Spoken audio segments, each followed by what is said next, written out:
even though nothing in the series that I saw was inspired by some of the top, some of the top performers, especially Beyonce and her Beehive or Beehive. I've seen Bay and a hive, and then I've seen Beehive. So I just want to share the description that they have on here on Wikipedia, or the synopsis overall for the series. It tells the story of Andrea, who is obsessed with a particular pop star, which is Naja. Okay, and I can see the way the videos and a lot of the outfits, I do make the parallel between Naja in this particular series and Beyonce specifically. It says whose fan base is known as the Swarm, and then they would often on social media they would say you got stung or something like that. It says that the show is a deep dive into Drea's life, her desire, her fandom, and how it takes her to a very dark and unexpected place. So there are many, many stars that are in this particular series. You have Rory Culkin, you have Paris Jackson, Billie Eilish, Leon. I hadn't seen him in a while. Leon, who plays I have to say Chloe Bailey is in this one as well. Plays Marissa, who Chloe Bailey plays, which is Drea's foster sister. Okay. There's just so many stars in here. I think my favorite it became my favorite, and she came more toward the end of the series. I want to say probably either 5 or 6. I'm thinking 6. There's a particular actress that I enjoyed a great deal. Her name, the actress is Heather Alicia Sims, and she played the detective Loretta Green. And I just loved how she talked. I just loved how she pieced everything together. And I don't know if I've seen her in anything else, but I definitely want to keep my eye open for her in the future.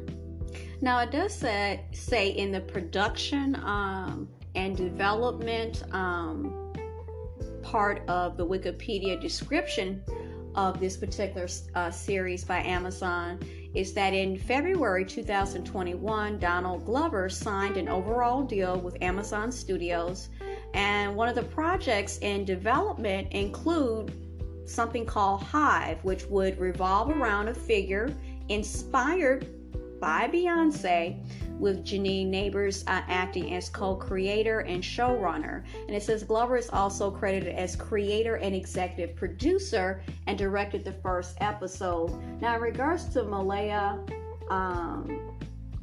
Obama, it looks like that her name is only for one particular episode.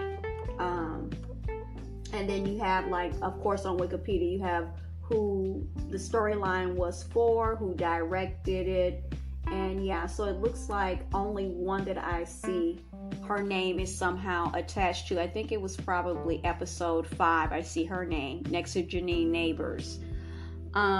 This is a very wild, it's mind-bending. If I had to top of my head say something, just say the first thing that comes to mind to describe a word or words or a phrase, I would say mind-bending.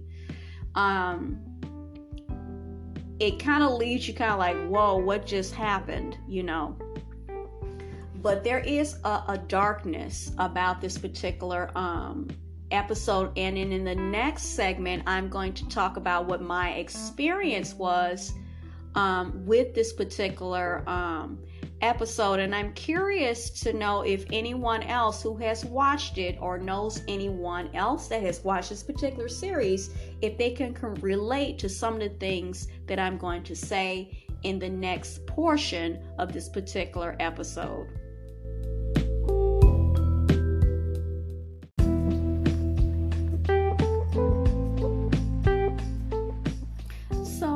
the first episode, that's entitled Stung, it takes place in 2016, and it follows these two young ladies who were foster sisters, but they look as though they're living together. You kind of get a feel for who Drea is, or Dre.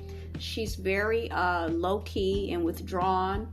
And it seems like Marissa, who's played by Chloe Haley, is more vivacious. She's obviously the leader. She has a boyfriend. It looks like she actually has a job, and at some point during the series she tries to hook Drea up, and it doesn't seem to pan out too well, like a lot of things. Okay, it says while Marissa's interest in pop star Nyjah, and that's one way that these two foster sisters connected, was as their love of, and that's not in itself abnormal. Of course, it goes left, and when it goes left, it really goes left in this particular series. And they show pictures of them being younger throughout the series. Marissa seemed like she has moved a little bit past it, whereas Dre is still kind of stuck in that headspace.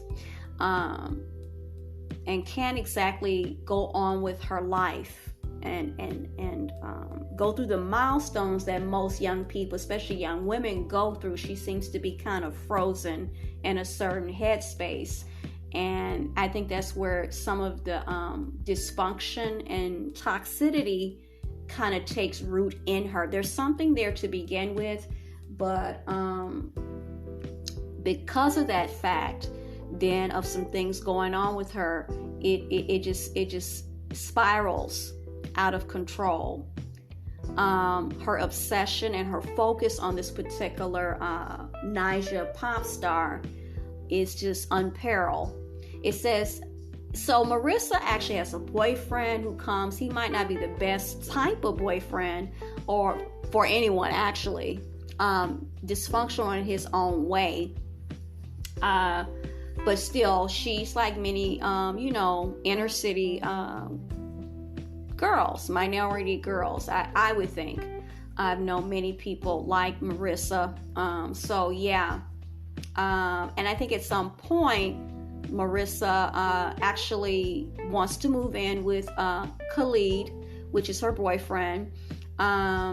And actually does it, but then she realizes that he's no good, and you can kind of tell from the jump.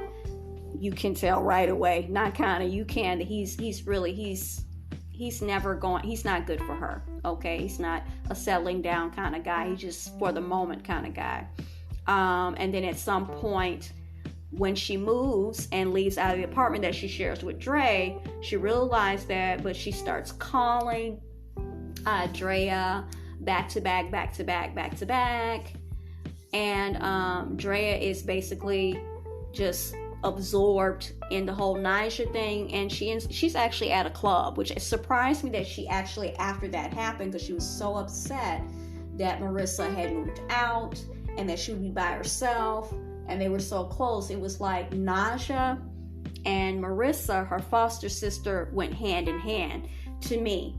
And it kind of was solidified in the last episode when she finally, they show, sometimes it's hard to tell what's in this particular series, what's real and what's not real. If it's all something that Drea is seeing in her mind. That happens a lot in this particular series. There is a sadness, there is a brokenness about Drea, and it's played over and over again. Just how she just kind of like drifts through life, and through some very dangerous situations that you're just like, oh my God, she's not going to make it back from this situation that she's found herself in. But in this series, she always seems to do it. Sometimes a bit rough of a landing, but this is